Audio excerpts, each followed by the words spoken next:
Baiklah, di video kali ini kita akan membahas 3 poin. Yang pertama tasybih, kedua majaz, dan yang ketiga kinayah. Kita masuk kepada poin yang pertama, yaitu adalah tasybih.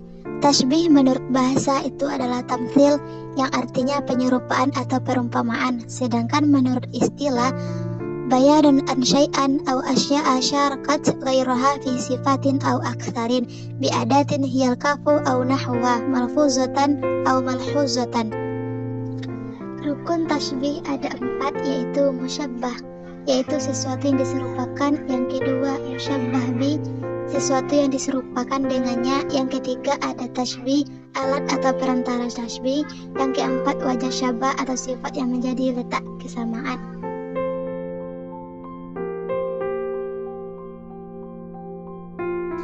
Yang pertama yaitu tasybih mursal. Tasybih mursal diartikan sebagai tasybih yang disebutkan ada tasybihnya ataupun alat ataupun huruf yang digunakan untuk tasybih.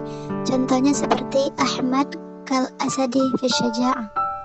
Pada contoh ini terdapat ada tasybih berupa huruf kaf. Huruf ini merupakan ada tasybih, sehingga jika terdapat kalimat atau uslub yang menampilkan ada tasybih, maka dapat dikatakan bahwa kalimat tersebut termasuk tasybih mursal. Yang kedua yaitu tasybih mufassal. Tasybih mufassal adalah pembagian tasybih dilihat dari wajah syabahnya. Tasybih mufassal ini diartikan sebagai tasybih yang dituliskan wajah syabah atau sifat yang melekat pada kata pembanding dan yang dibandingkan. Contohnya seperti Ahmad kal asadi fi syaja'ah. Nah, pada contoh ini terdapat wajah syabahnya yaitu syaja'. Kenapa dikatakan wajah syabah? Karena kata sifat ini melekat pada kata Ahmad dan Asad atau melekat pada kata pembanding dan yang dibandingkan. Yang ketiga yaitu tasybih muakkad. Tasybih muakkad adalah pembagian tasybih dilihat dari ada tasybihnya atau tasybih yang dihilangkan ada tasybihnya. Contohnya seperti al-ilmu nurun fil hidayah. Ilmu itu bagikan cahaya dalam memberi petunjuk. Pada kalimat ini tidak terdapat huruf kaf sebagai huruf yang bertujuan untuk menyerupakan. Keempat yaitu tasybih mujmal. Tasybih mujmal adalah kebalikan dari tasybih mufassal atau tasybih mujmal, tasybih yang tidak disebutkan wajah syabahnya. Contohnya seperti al-waqtu kasyaifi. Waktu itu bagikan pedang.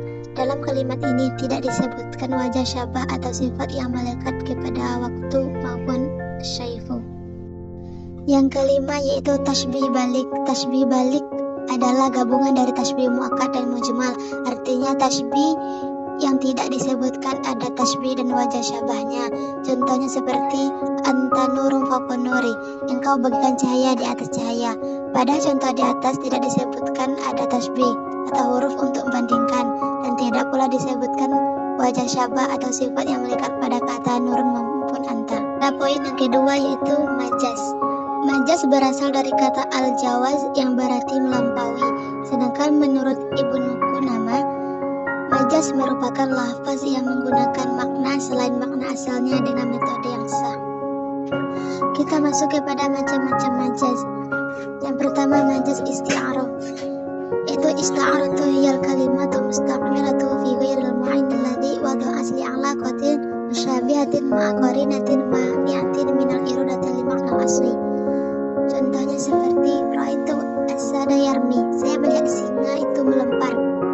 Kalimat ini dalam isti'arah sebut lafaz asal dipinjam dari maknanya yang asli. Untuk makna yang lain yaitu lelaki yang berani atau meminjam nama musyabbah bi dengan musyabbah. Yang kedua yaitu majaz mursal, yaitu kalimatun isti'malatu fi ghairi makna hal asli li'alaqatin wa khairu musyabihati ma'rifiyatin. Yaitu kata yang dipakai bukan pada makna yang sebenarnya karena alaqahnya tidak saling menyerupai serta adanya qarinah yang mencegah dari makna asli.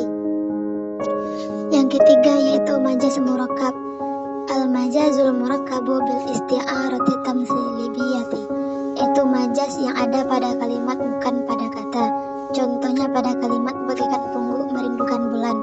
Kalimat ini dipakai untuk makna yang asli tetapi majazi, yaitu dikatakan kepada orang lain yang ingin mencapai sesuatu yang inginnya tetapi tidak akan pernah tercapai. Yang keempat yaitu majaz aqli. Huwa isna'irul fi'lu aw ma fi maknahu ila ghairi ma ilaihi li'alaqatin ma'a qarinatin an ayakuna isnadu ila ma huwa lahu, yaitu menyadarkan fi'il atau yang menunjukkan makna fi'il yang bukan haknya untuk disadari karena adanya alaqah atau isnad hakiki dan isnad majazi.